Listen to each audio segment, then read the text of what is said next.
Hi guys, welcome back to my YouTube channel. So ನೀವು ತಮ್ಮನೇಲಿ ನೋಡಿರ್ತೀರಾ. ಸೊ ಎಸ್, ಆಕ್ಚುಲಿ ನಾನು ಇವತ್ತು ನಮ್ಮ ಬೇಬಿದು ನೇಮಿಂಗ್ ಸೆರೆಮನಿ ಲಾಗ್ ಮಾಡ್ತಾ ಇದ್ದೀನಿ. ಸೊ ನಾವು ನಮ್ಮ ಬೇಬಿಗೆ ಏನಂತ ನೇಮ್ ಇಟ್ವಿ ಅಂತ ವಿಡಿಯೋ ಮಧ್ಯದಲ್ಲಿ ಗೊತ್ತಾಗುತ್ತೆ. ಸೊ ವಿಡಿಯೋನ ಸ್ಕಿಪ್ ಮಾಡ್ದೇನೆ ಕಂಪ್ಲೀಟ್ ಆಗಿ ನೋಡಿ ಬನ್ನಿ, ಲಾಗ್ ಹೇಗಿದೆ ಅಂತ ನೋಡ್ಕೊಂಡ್ ಬರೋಣ. ಸೊ ನಾವು ವೇಣುವಿಗೆ ರೀಚ್ ಆಗೋಷ್ಟರಲ್ಲಿ ಆಲ್ಮೋಸ್ಟ್ ಮಾರ್ನಿಂಗ್ 11 o'clock ಆಗ್ಬಿಟ್ಟಿತ್ತು. ನಮ್ಮ ಬೇಬಿಗೆ ನಾವು ಮನೆಯಿಂದ ರೆಡಿ ಮಾಡ್ಕೊಂಡು ಹೋಗಿರ್ಲಿಲ್ಲ, ಏನಕ್ಕಂದ್ರೆ ಸಮ್ಮರ್ ಆಗಿರೋದ್ರಿಂದ ತುಂಬಾ ಡ್ರೆಸ್ ಶೆಕೆ ಆಗುತ್ತೆ ಅಂತ. ಸೊ ಎಂಟರ್ ಆದ ತಕ್ಷಣ ನಾನು ಫಸ್ಟ್ ನೋಡಿದ್ದೆ ಡೆಕೋರೇಷನ್ ಯಾವ ರೀತಿ ಮಾಡಿದ್ದಾರೆ ಅಂತ.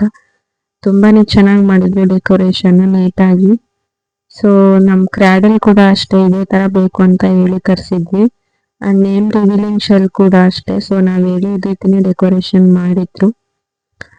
ಅಂಡ್ ಆಚೆ ವೆಲ್ಕಮ್ ಬೋರ್ಡ್ ಕೂಡ ಚೆನ್ನಾಗಿ ಮಾಡಿದ್ರು. ಸೊ ನೋಡ್ತಾ ಇರ್ಬೋದು ನೀವು ಎಷ್ಟು ನೀಟಾಗಿ, ಅಂದ್ರೆ ಟ್ರೆಡಿಷನಲ್ ಲುಕ್ ಅಲ್ಲಿ ವೆಲ್ಕಮ್ ಬೋರ್ಡ್ ನ ಮಾಡಿದ್ದಾರೆ.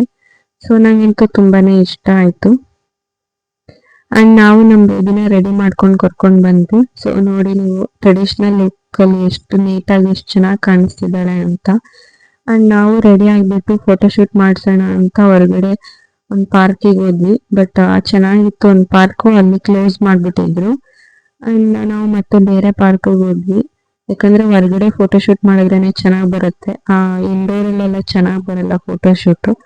ಸೊ ಅದಕ್ಕೋಸ್ಕರ ನಾವು ಹೊರಗಡೆ ಹೋದ್ವಿ ಫೋಟೋಶೂಟ್ ಮಾಡ್ಸಕ್ಕೆ ಅಂತ. ಅಂಡ್ ನಮ್ ಬೇಬಿ ಅಂತೂ ಸುಮ್ಮನೆ ಇದ್ಲು, ಫೋಟೋಶೂಟ್ ಮಾಡೋವರ್ಗು ಏನು ತೊಂದರೆ ಕೊಟ್ಟಿಲ್ಲ. ಅಂಡ್ ಯಕ್ಷಗಾನದವರು ಅಷ್ಟೇನೆ, ಅವರೇನೆ ಎಲ್ಲ ಹೇಳ್ಕೊಡ್ತಾ ಇದ್ರು. ಅಂಡ್ ಅವರು ತುಂಬಾ ಕೋಪರೇಟಿವ್ ಆಗಿದ್ರು, ಚೆನ್ನಾಗಿ ಎಲ್ಲಾನು ಆಯ್ತು. ವಿಡಿಯೋ ಅಂಡ್ ಫೋಟೋಸು ಎಲ್ಲಾನು ಚೆನ್ನಾಗಿ ಬಂತು. ಸೊ ಅಂಡ್ ನಾವು ಅದನ್ನೆಲ್ಲ ಮುಗಿಸ್ಕೊಂಡು ಬಂದ್ವಿ. ಸೊ ಇದು ನಮ್ ವೆಲ್ಕಮಿಂಗ್ ಥೀಮ್ ಆಗಿತ್ತು. ಸೊ ಅವ್ರು ನಮ್ನ ಒಳಗಡೆ ವೆಲ್ಕಮ್ ಮಾಡೋ ತರ ಅವರು ಡ್ಯಾನ್ಸ್ ಮಾಡ್ಕೊಂಡು ವೆಲ್ಕಮ್ ಮಾಡ್ತಾ ಇದ್ರು ಒಳಗಡೆ. ಸೊ ನಾವು ಆಲ್ ಒಳಗಡೆ ಎಂಟರ್ ಆಗ್ತಾ ಇದ್ವಿ. ಅಂಡ್ ಆಕ್ಚುಲಿ ಅವರು ಯಾವ ಸಾಂಗಿಗೆ ಡ್ಯಾನ್ಸ್ ಮಾಡಿದ್ರು ಅಂತ ಇಲ್ಲಿ ಹಾಕಕ್ಕಾಗಲ್ಲ. ಸೊ ಅದಕ್ಕೋಸ್ಕರ ನಾನು ಜಸ್ಟ್ ಬರೀ ಕ್ಲಿಪ್ಸ್ ಹಾಕ್ತಾ ಇದ್ದೀನಿ. ಆ ಸಾಂಗ್ ಮಾತ್ರ ತುಂಬಾ ಚೆನ್ನಾಗಿದೆ. ಕಾಪಿರೈಟ್ ಇಶ್ಯೂಸ್ ಇಂದ ನಾನು ಆ ಸಾಂಗ್ ನ ಇಲ್ಲಿ ಪ್ಲೇ ಮಾಡ್ತಾ ಇಲ್ಲ. ಸೊ ನಾನು ನನ್ನ ಇನ್ಸ್ಟಾಗ್ರಾಮ್ ಅಕೌಂಟ್ ಅಲ್ಲಿ ಆ ಒಂದು ಸಾಂಗ್ ಅಥವಾ ವಿಡಿಯೋನು ಹಾಕಿದ್ದೀನಿ. ಸೊ ನೀವೇ ಹೋಗಿ ಚೆಕ್ ಮಾಡಿ. ಅಂಡ್ ಫೈನಲಿ ನಮ್ ಬೇಬಿದು ನೇಮ್ ರಿವೀಲ್ ಆಯ್ತು. ಸೊ ನೀವೇ ನೋಡಿ ಏನಂತ ಹೆಸರಿಟ್ಟಿದೀವಿ ಅಂತ. ಸೊ ಎಸ್, ಮಾನ್ವಿತಾ ಅಂತ ನಾವು ನೇಮ್ ಇಟ್ಟಿದೀವಿ. ಸೊ ಫೈನಲಿ ನಮ್ ಬೇಬಿನ ತೊಟ್ಲಿಗೆ ಹಾಕ್ತಾ ಇದೀವಿ.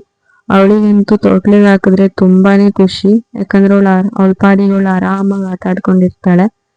ಸೊ ಈ ಕಡೆ ಕೇಕ್ ಎಲ್ಲ ಕಟ್ ಮಾಡಿಸಿದ್ರು. ಅಂಡ್ ಅವಳಿಗೆ ಆಲ್ರೆಡಿ ಒಂಥರ ಸುಸ್ತಾಗಿ ಹೋಗಿತ್ತು. ಅಂಡ್ ಒಂದ್ ಕಡೆ ಫುಲ್ ಅಶ್ವಾಗ್ತಿತ್ತು ಅವಳಿಗೆ. ಸೊ ಹಂಗಾಗಿ ಅವಳು ಒಂಥರ ಅಳೋ ತರ ಮಾಡ್ಕೊಂಡಿದ್ಲು. ಆಲ್ಮೋಸ್ಟ್ ಅಳ್ತಾ ಇದ್ಲು. ಹೆಂಗೋ ಸಮಾಧಾನ ಮಾಡಿ ಅಷ್ಟೊತ್ತು ಇರ್ಸ್ಕೊಂಡ್ವಿ. ಅಂಡ್ ಆಮೇಲೆ ಅವಳನ್ನ ಕರ್ಕೊಂಡೋಗಿ ರಿಲ್ಯಾಕ್ಸ್ ಮಾಡಿಸ್ಕೊಂಡ್ ಬಂದು ಮತ್ತೆ ತೊಟ್ಲಿಗೆ ಹಾಕಿದ್ವಿ. ಸೊ ಅವಳ ಪಾಡಿ ಅವಳು ಆರಾಮಾಗಿ ಎಂಜಾಯ್ ಮಾಡ್ಕೊಂಡು ಆಟ ಆಡ್ತಿದ್ಲು. ಅಂಡ್ ಈ ಕಡೆ ಯಕ್ಷಗಾನದವರು ಸ್ಟೇಜ್ ಮೇಲೆ ಒಂದು ಡ್ಯಾನ್ಸ್ ಪರ್ಫಾರ್ಮೆನ್ಸ್ ಮಾಡಿದ್ರು. ತುಂಬಾನೇ ಚೆನ್ನಾಗಿತ್ತು ಅಂಡ್ ಎಂಟರ್ಟೈನಿಂಗ್ ಆಗಿತ್ತು. ಅಂಡ್ ಇದನ್ನು ನಾನು ಹಾಕಿದ್ದೀನಿ, ನೀವು ಹೋಗಿ ನೋಡಿ. ಅಂಡ್ ಫೈನಲಿ ಎಲ್ಲ ಮುಗೀತು. ನಮ್ ಬೇಬಿ ತೊಟ್ಲೊಳಗಡೆ ಅವಳ ಪಾಡಿ ಅವಳು ಆಟ ಆಡ್ತಾ ಇದ್ಲು ನಗಾಡ್ಕೊಂಡು. ಸೊ ನಾವು ಫಂಕ್ಷನ್ ಮುಗಿಸ್ಕೊಂಡು ಕಾರಲ್ಲಿ ಮನೆಗೆ ಹೋಗ್ತಾ ಇದ್ವಿ. ಅಷ್ಟ್ರಲ್ಲಿ ನಮ್ ಬೇಬಿ ಫುಲ್ ನಿದ್ದೆ ಮಾಡ್ಬಿಟ್ಟಿದ್ಲು. Hope you guys are liked our baby naming ceremony function vlog. So name ಹೇಗಿದೆ ಅಂತ ಕಮೆಂಟ್ ಮಾಡಿ ಗೈಸ್. ಅಂಡ್ ಈ ವಿಡಿಯೋ ನಿಮ್ಗೆ ಇಷ್ಟ ಆಗಿದ್ರೆ ಲೈಕ್ ಮಾಡಿ, ಶೇರ್ ಮಾಡಿ ಅಂಡ್ ಸಬ್ಸ್ಕ್ರೈಬ್ ಮಾಡಿ. ಸೊ ಮುಂದಿನ ವಿಡಿಯೋದಲ್ಲಿ ಸಿಗೋಣ. ಟೇಕ್ ಕೇರ್, ಬಾಯ್.